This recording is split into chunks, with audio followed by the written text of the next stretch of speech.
Boa tarde, bem-vindos a mais uma live, mais um programa, o nosso 37º. Meu nome é Uli Holtz, eu sou consteladora familiar, facilito constelações no grupo e também individual com auxílio dos bonequinhos Playmobil, tanto no presencial quanto também pela internet em vários aplicativos.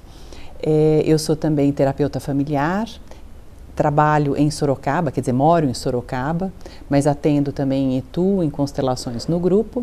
Sou também docente em formação, em cursos de formação em constelação e também em postura sistêmica. E é um grande prazer sempre estar com vocês.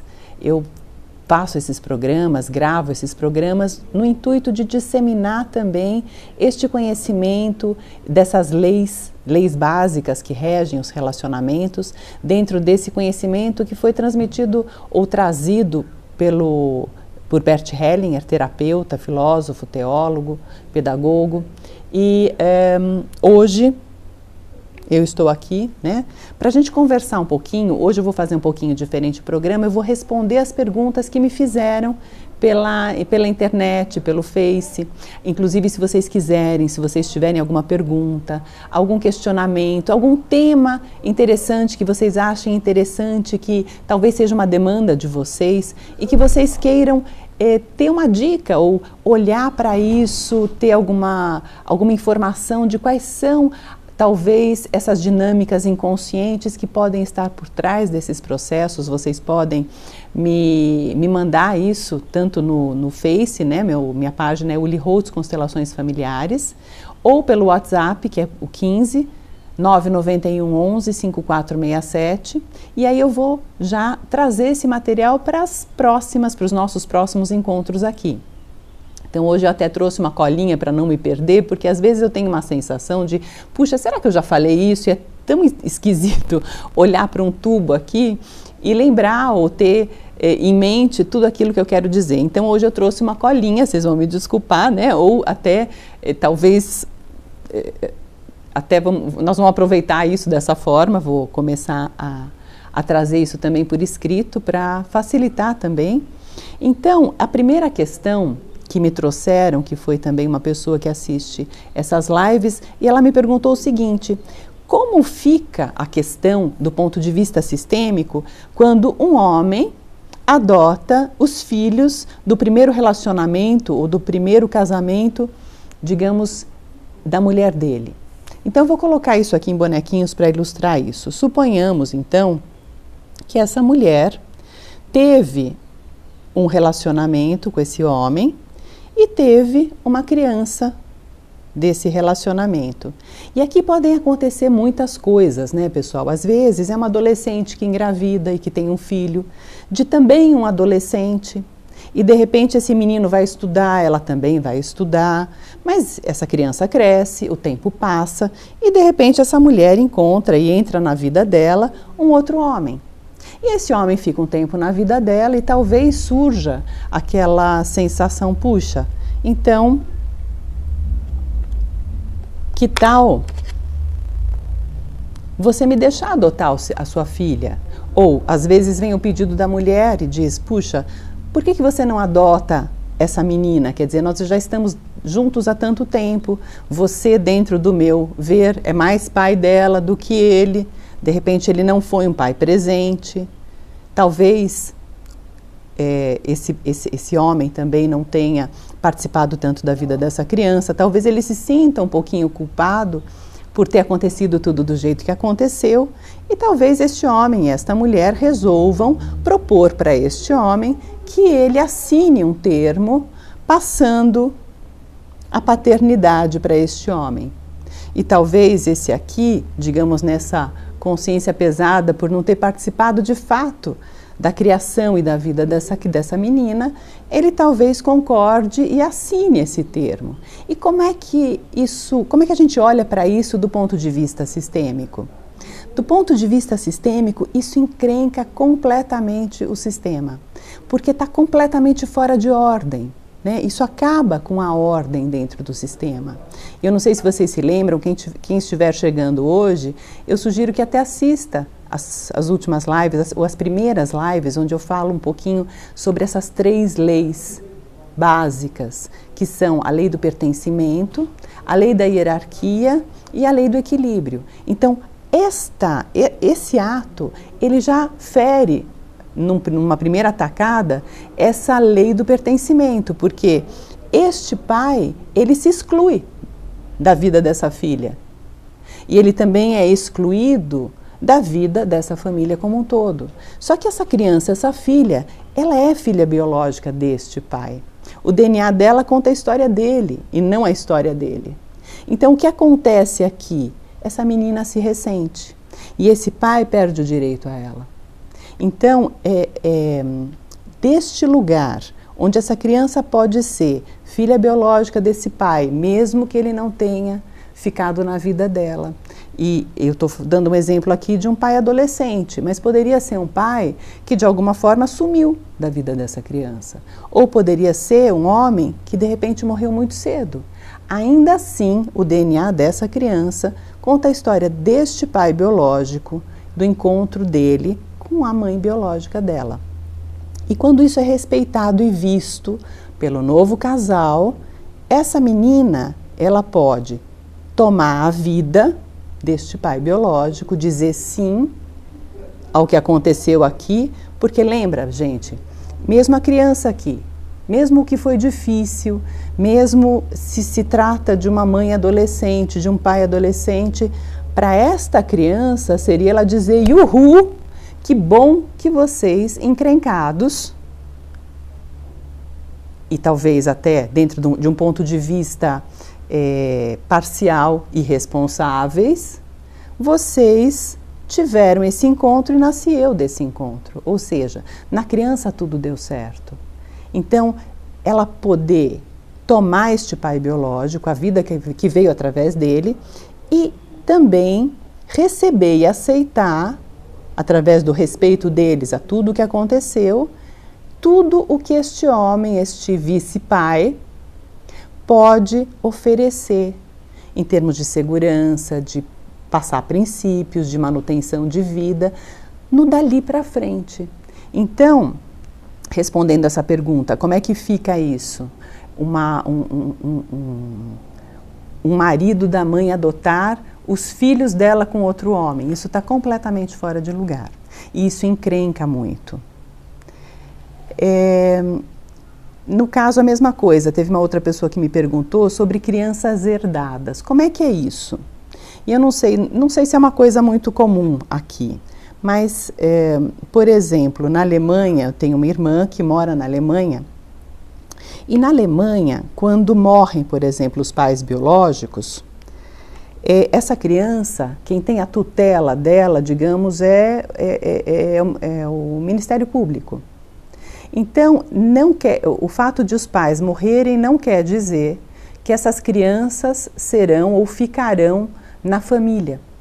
Então, muitas pessoas, e até minha irmã também fez isso, agora as crianças já cresceram, quer dizer, isso não foi necessário, não foi usado, mas ela conversou comigo e falou: "Puxa, na minha falta, você aceita cuidar, ser a tutora dos meus filhos?" Porque isso precisa ser documentado. Porque se isso não é documentado, de repente essas crianças elas podem ir para uma filha de adoção e poderiam, em teoria, ser adotadas por outras famílias. Então, existe um termo onde a gente assina que concorda em receber essa criança caso aconteça alguma coisa com estes pais. E como é que funciona isso? Então, aqui nós temos um casal. Esse casal tem, por exemplo, 3 filhos. E pode ser que esse casal, não foi o caso da minha irmã, porque eu sou da família, mas pode ser que este casal diga: "Puxa, nós temos uma preocupação com os nossos filhos, de alguma forma aconteceu alguma encrenca entre a gente e os nossos familiares, a nossa família de origem, e no caso da nossa falta, nós não queremos que as nossas crianças fiquem com alguém da nossa família. Então, nós fazemos um combinado e combinamos, por exemplo, que este casal de super amigos, que podem inclusive ser talvez padrinhos de uma dessas crianças, pode ser ou não, então nós vamos fazer uma documentação que, se nos acontece alguma coisa, estas pessoas, este casal, tem a guarda dos nossos filhos. Então, o que acontece aqui, dentro do ponto de vista sistêmico? O que o Bert Hellinger fala?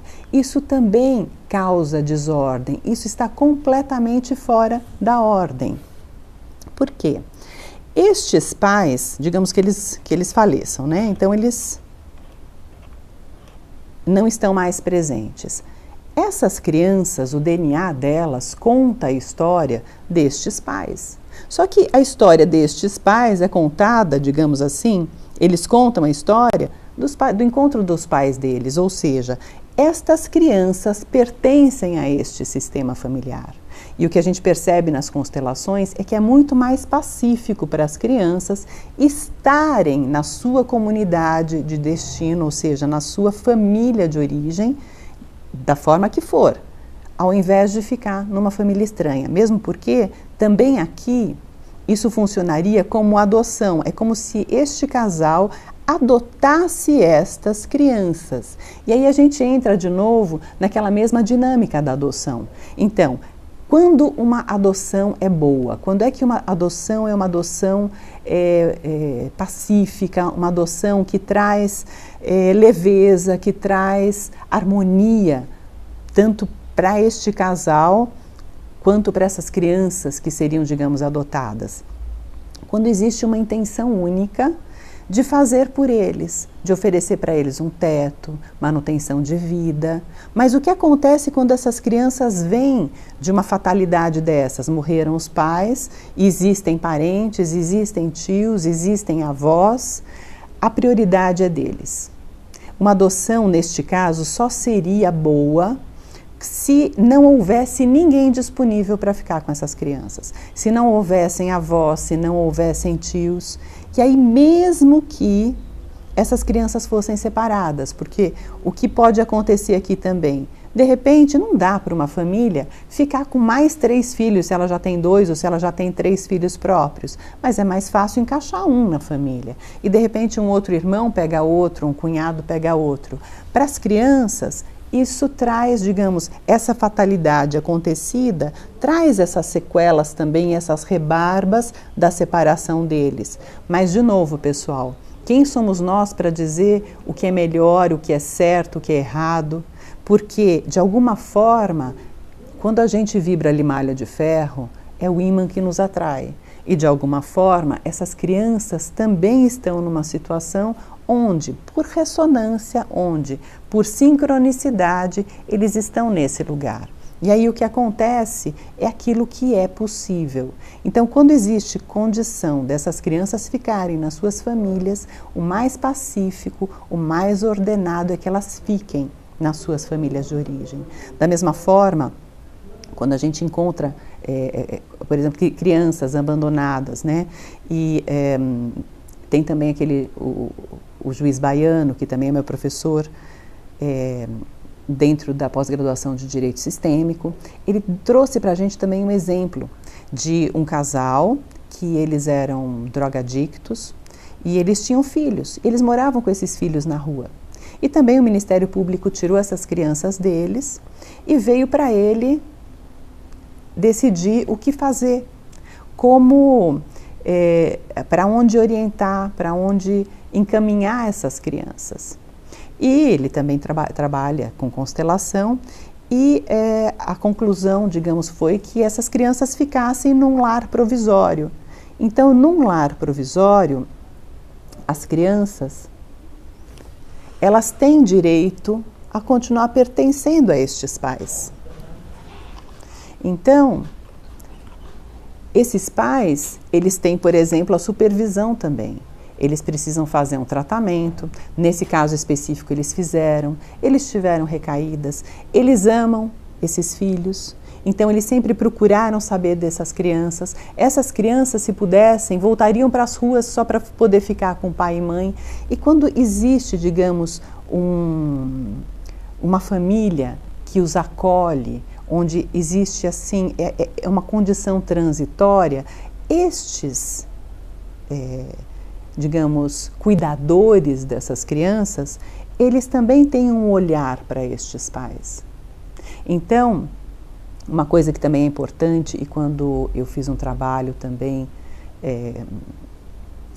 com crianças abrigadas, uma coisa que a gente vê que é muito importante para quem cuida dessas crianças é que não olhe para essas crianças com dó. Porque quando a gente olha com dó para essas crianças, a gente tira delas a força e a dignidade da própria vida delas. Quando a gente olha para elas com dó, como se a gente dissesse, puxa, vocês não têm pais. Puxa, vocês não têm ninguém por vocês. Não. Quando eu olho e vejo essas crianças dentro da força delas, da dignidade delas, de pertencerem a este sistema, por mais difícil que seja, e do profundo amor que elas têm por eles e que estes pais também, na condição que eles conseguem, têm também a mesma coisa, a gente começa esse respeito e esse olhar com respeito traz também essas crianças para uma possibilidade de aceitarem o que estes cuidadores têm para oferecer. Porque quando a gente olha para essas crianças com dó, é como se a gente as rotulasse de vocês são coitados, vocês são carentes, vocês não têm chance, vocês vão ser sempre os carentes, vocês vão sempre precisar de algo, vocês não têm condição de fazer por vocês. Agora, quando a gente olha para eles e vê, puxa, vocês receberam a vida, vocês têm qualidades e nós vamos ajudá-los a desenvolverem essas qualidades para que vocês, ao invés de repetirem uma história, possam, com o que de melhor vocês receberam aqui, construir algo melhor ou algo para além. Não vou dizer melhor, porque não existe melhor e nem pior. Na verdade, quando a gente fala melhor, eu estou falando de um julgamento, onde eu não considero, talvez, que o máximo que o outro consegue dar seja bom o suficiente. E ele também está dando o máximo. E eles também estão dando o máximo. E estes aqui também estão dando o seu máximo. Então, quando eu consigo olhar para isso desse jeito, para além do difícil de cada um, aí sim existe uma condição de respeito e estes pequenos podem aceitar o que de bom eles recebem aqui e podem aguardar por essas visitas e podem se nutrir dos pais biológicos nessas visitas e a gente consegue uma condição muito mais harmônica. Mesmo que estes filhos nunca possam voltar aqui, mas eles estão em trânsito, quer dizer, estes pais podem frequentar aqui. E talvez essas crianças tenham que ser mais para frente encaminhadas para um outro lugar ou possam inclusive ficar aqui nessas condições, se essa família aceita e se o próprio judiciário aceita essa condição. Bom, então isso em relação a isso. Eu acredito que eu achei que ia ter mais tempo de falar mais coisas, mas parece que o nosso tempo terminou mais rápido do que eu pensava e eu vou seguir então nessas perguntas na nossa próxima live, na próxima quinta-feira, é sempre às quintas-feiras, às 5:30 da tarde, e eu convido vocês para estarem presentes novamente da próxima vez. Um grande beijo e até uma próxima. Tchau!